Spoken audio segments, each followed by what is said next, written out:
chili pepper, cilantro, sour pickled daikon, and carrot, mayo, and Maggi sauce. For many years, the banh mi has been a staple street food in Vietnam. French culture, including the French baguette, has heavily influenced Vietnamese culture because of the French occupation and colonization of Vietnam between the 17th and 20th centuries. The Vietnamese version of the French baguette is slightly fluffier.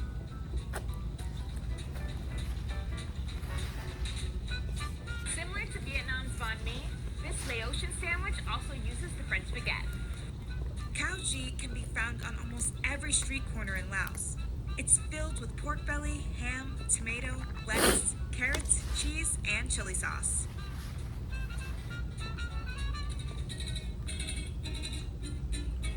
The doner kebab is an essential sandwich in Turkey. Pieces of seasoned meat are skewered onto a rotating spit and grilled vertically. Traditionally, lamb is the meat of choice, but nowadays, other meats such as beef are used. The meat is shaved from the spit and placed between bread, topped with grilled vegetables, sauces, cheese, and a dash of lemon juice. You can find many variations of the doner kebab all throughout Europe, especially in Germany. Berlin is filled with food stalls that sell the Turkish sandwiches. In the 1960s, Turkish citizens migrated to Germany as laborers. Turkish immigrant Kadir Nurman has been credited with creating the sandwich during the 1970s in Berlin, though it's likely that there was a similar concept that existed in Turkey as well. While its origins are a bit unclear, it's safe to say our love for the doner kebab is very clear, due to the fact that they're available worldwide. And since we're talking about love, this next sandwich is a personal favorite of mine, because I grew up eating it. If you enjoy roast pork, you have to try it in Cuban bread, which is like a crispy baguette. It's layered with ham, cheese, pickles, mustard, and a little bit of garlic if you're up for it. The Cuban sandwich, or cubano, is not actually even from Cuba. Yep, it was created in Tampa, Florida, by Cuban immigrants. But the influence of Cuba's love for roast pork shines through in this creation. However, if you're looking for a sandwich that actually originated in Cuba, try a medianoche. It's almost identical to a cubano, except the bread is a sweet egg-based bread.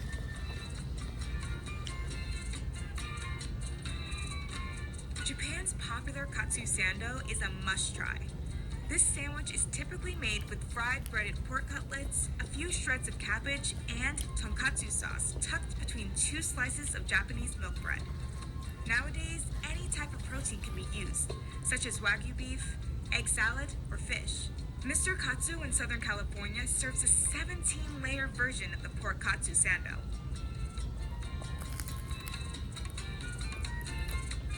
This popular omelet sandwich has made its mark in Malaysia, Singapore, and Indonesia. You can find roti john sold at street stalls throughout these 3 countries. A mixture of eggs, minced meat, onions, and cheese is spread onto a griddle.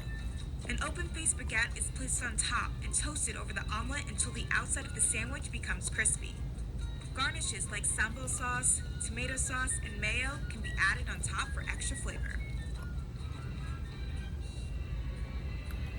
300 million sandwiches are eaten by Americans each day. And according to a YouGov survey, America's favorite sandwich? The grilled cheese. Now, I can honestly say I've traveled around the world in search of great cheese, so I can appreciate a solid grilled cheese sandwich. We're here at Murray's Cheese, which was voted the best place to get a grilled cheese sandwich in New York City by my friend and co-producer, Karen Rowe. Grilled cheese became an American classic after the 1920s. Pre-sliced white bread and processed cheese became available, and soon American families were cooking it up in their homes. But this comfort food went beyond the household. It was found in government-issued cookbooks during World War II, and diners also began advertising it on menus. So, Murray Cheese has basically perfected the grilled cheese sandwich by taking a special blend of cheese and butter and then sandwiching it between crispy bread. Oh my gosh.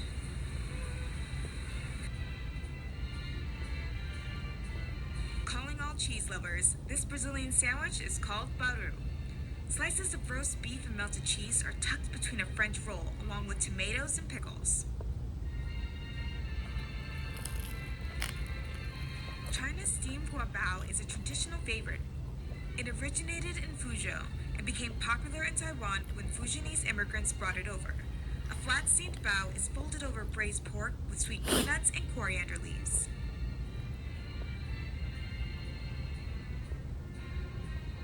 As you can see, this is much more than a sandwich. Portugal's francesinha is typically eaten with a knife and fork. In the late 1950s, a French resident in Portugal named Daniel Silva created the sandwich. Francesinha translates to Little French Lady. It's usually made with a stack of ham, steak, sausage, egg, and cheese, and topped with a tangy sauce.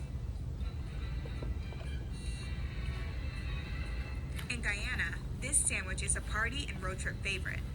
The quick recipe is ideal for any occasion, really. Cheese paste is more than just cheese between bread. Instead, sharp cheddar cheese is grated and mixed with butter, mayo, pepper, mustard, garlic, and pepper sauce. The creamy finish is spread between two slices of white bread. And since we're talking about spreads, India has a similar take. The chutney sandwich is a striking green or red spread laid between two slices of bread. For green chutney mix, use fresh cilantro and green chilies. Red chilies are used for the red spread.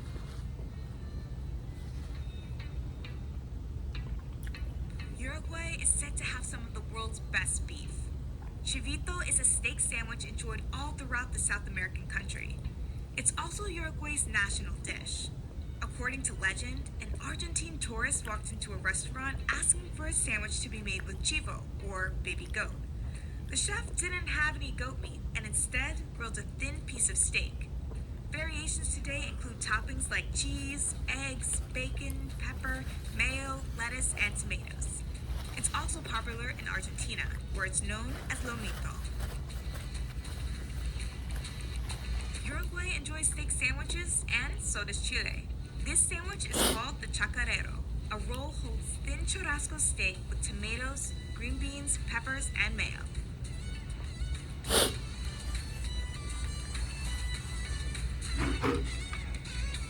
Senegal's ndambe is a spicy bean sandwich. Black-eyed peas, which are really beans, are seasoned along with beef and spread between a baguette. Lentils are sometimes used instead. This type of sandwich is typically eaten for breakfast and is sold by street vendors all throughout Senegal.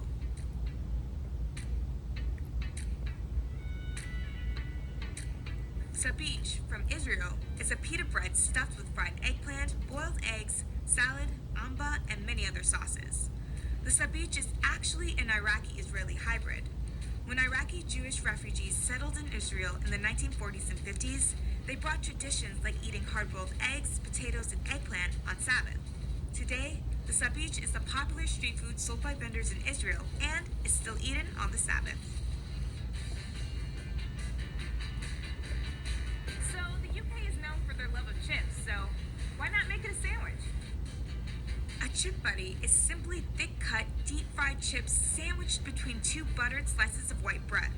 Sauces like mayo and ketchup are added for flavor. You can find the chip buddy in English fish and chip shops. South Africans enjoy hot chips stuffed in footlongs, but this footlong is for sharing. The Gatsby sandwich is typically sliced into 4 portions and served as a long loaf stuffed with slap chips, polony, and achar. Today, many variations of the Gatsby sandwich are available throughout Cape Town. This finished sandwich is called porilainen. A thick slice of pork sausage is placed between 2 slices of white bread. The hamburger-like sandwich includes onions, pickles, garlic, and your choice of condiment.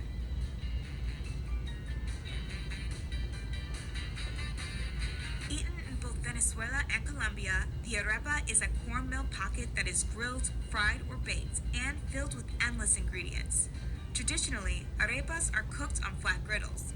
They can be served with shredded meat like chicken or beef, or with soft white cheese. It's a popular street food in both countries and can be eaten during any time of day. This Danish sandwich comes in